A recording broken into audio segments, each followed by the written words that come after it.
అందరికీ నమస్కారం. నేను doctor Sasidhararao Abbaraju, consultant laparoscopic general surgeon, laser proctologist, intimate health specialist, Saideep hospitals, Chandanagar. ఇవాళ మనము మాట్లాడుకోబోయే టాపిక్ ఏంటంటే పైల్స్, ఫిషర్, ఫిస్టులా. అందరికీ ఉండే మిస్అండర్స్టాండింగ్ ఏంటంటే అందరూ ఏమనుకుంటారంటే యానల్ కెనాల్ మలద్వారం దగ్గర ఏది వచ్చినా దాన్ని పైల్స్ అని పిలుస్తారు, కానీ అది కరెక్ట్ కాదు. సో పైల్స్, ఫిషర్ అంటే ఏంటి, ఫిస్టులా అంటే ఏంటి, దాని గురించి క్లియర్గా నేను మీకు ఎక్స్ప్లెయిన్ చేస్తాను. పైల్స్ అంటే మామూలుగా మలద్వారంలో మలం వెళ్ళడానికి, మలాన్ని ఆపడానికి హిమరాయిడల్ కుషన్స్ అనే స్ట్రక్చర్స్ ఉంటాయి. వీటి పని ఏంటంటే ఇది మోషన్ వచ్చి అక్కడ నిలబడ్డప్పుడు మోషన్లో కంటెంట్ ఏంటి, అది గ్యాసా, లిక్విడా, సాలిడా అనేది చూసి, ఒకవేళ గ్యాస్ అనుకోండి మీరు గ్యాస్ మాత్రమే వదలగలుగుతారు. అది ఎలా సాధ్యం, ఎప్పుడైనా ఆలోచించారా? ఎందుకు సాధ్యం అంటే అది అక్కడ హిమరాయిడల్ కుషన్స్ ఉంటాయి. ఆ కుషన్స్లో సెన్సేషన్స్ పర్సీవ్ చేయడానికి నర్వ్ ఎండింగ్స్ ఉంటాయి. అవి క్లియర్గా చూసి లిక్విడ్ అయితే ఆపేస్తాయి, సాలిడ్ అయితే ఆపేస్తాయి, గ్యాస్ అయితే వదిలేస్తాయి. సో ఈ ఫంక్షన్ చేయడానికి దేవుడు హిమరాయిడల్ కుషన్స్ అనే వాటిని ఇచ్చాడు.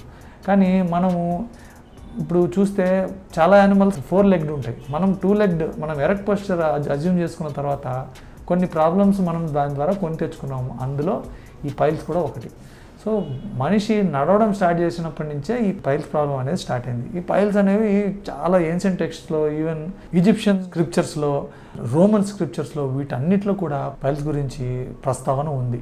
సో ఇది ఇప్పుడు ఏదో కొత్తగా వచ్చింది కాదు, బట్ ఈ మధ్య కాలంలో పైల్స్ అనేవి పెరిగాయి. ఎందుకు అంటే బికాజ్ ఆఫ్ అవర్ డైట్ ఇంతకుముందు మనం తినే డైట్లో ఫైబర్ అనేది ఎక్కువగా ఉండేది. ఇప్పుడు మనం ఎక్కువ ప్రాసెస్డ్ ఫుడ్స్ తింటున్నాం కాబట్టి, ప్రాసెస్డ్ ఫుడ్స్లో ఫైబర్, పీచు పదార్థాలు ఉండవు కాబట్టి, పీచు పదార్థాలు లేని ఫుడ్ తీసుకున్నప్పుడు మలబద్ధకం వస్తుంది కాబట్టి, మలబద్ధకం వీటన్నిటికీ మూల కారణం కాబట్టి ఈ మధ్యకాలంలో పైల్స్ అనేవి పెరిగాయి. అసలు పైల్స్ అంటే ఏంటి? ఈ హిమరాయిడల్ కుషన్స్ నార్మల్ సైజులో ఉంటే వాటిని హిమరాయిడల్ కుషన్స్ అంటాం. అవి పెరిగి పెద్దగా అయి బయటకు వస్తే వాటిని హిమరాయిడ్స్ అంటాం. హిమరాయిడల్ కుషన్స్ పెరిగాయి కాబట్టి వాటిని హిమరాయిడ్స్ అంటాము. మనం వాడుక లాంగ్వేజ్లో పైల్స్ అని కూడా అంటాం. వీటిని అర్షములని రకరకాల పేర్లతో పిలుస్తారు. ఇది పైల్స్. సో పైల్స్ అంటే మోషన్ వెళ్ళే దారిలో ఉండే కుషన్స్ పెద్దగా అయ్యి ఎన్లార్జ్ అయ్యి బయటికి రావడాన్ని పైల్స్ అంటాం. నెక్స్ట్ ఫిషర్ అంటే ఏంటి? మలద్వారం దగ్గర చీలిక రావడాన్ని ఫిషర్ అంటాము. మలద్వారం దగ్గర స్కిన్, మ్యూకస్ మెంబ్రేన్ రెండు ఉంటాయి. ఆ రెండు కలిసి జంక్షన్ దగ్గర కొన్నిసార్లు చీలికలాగా వస్తుంది. ఎందుకు వస్తుంది? మామూలుగా మలద్వారం దేవుడు దేనికి డిజైన్ చేశారంటే మెత్తటి స్టూల్స్ వెళ్ళడానికి డిజైన్ చేయబడింది. దాని మీద నుంచి మీరు హార్డ్ స్టూల్స్, గట్టి మలం పాస్ చేశారనుకోండి, గట్టి స్టూల్స్ వెళ్ళడం వల్ల న్యాచురల్గా చేతి మీద చేత్తో ఇలా అంటే ఏమి కాదు, అదే ఒక రాయి తీసుకుని ఇలా అంటే కట్ అవుతుంది కదా.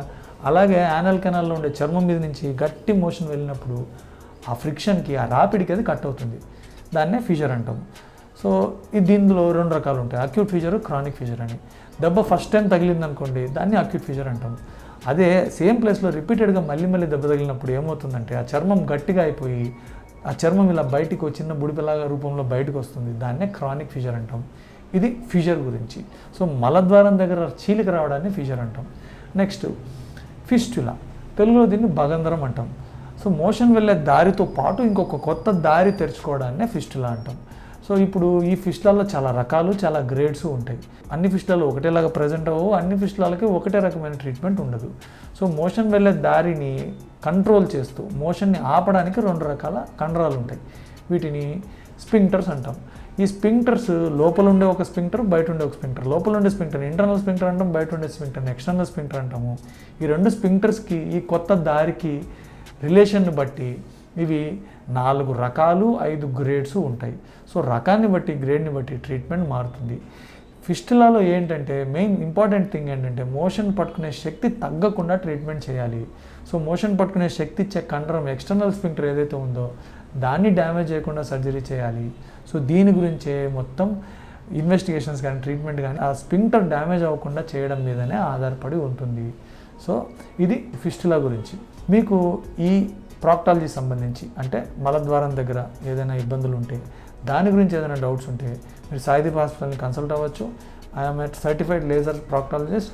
దీనికి సంబంధించిన అన్ని రకాల లేజర్ ట్రీట్మెంట్స్, అన్ని రకాల మినిమల్ ఇన్వేజివ్ ట్రీట్మెంట్స్, నొప్పి తక్కువగా ఉండేవి, కోత లేని ట్రీట్మెంట్స్ అన్నీ మన దగ్గర అవైలబుల్ ఉన్నాయి. You can consult us. Thank you.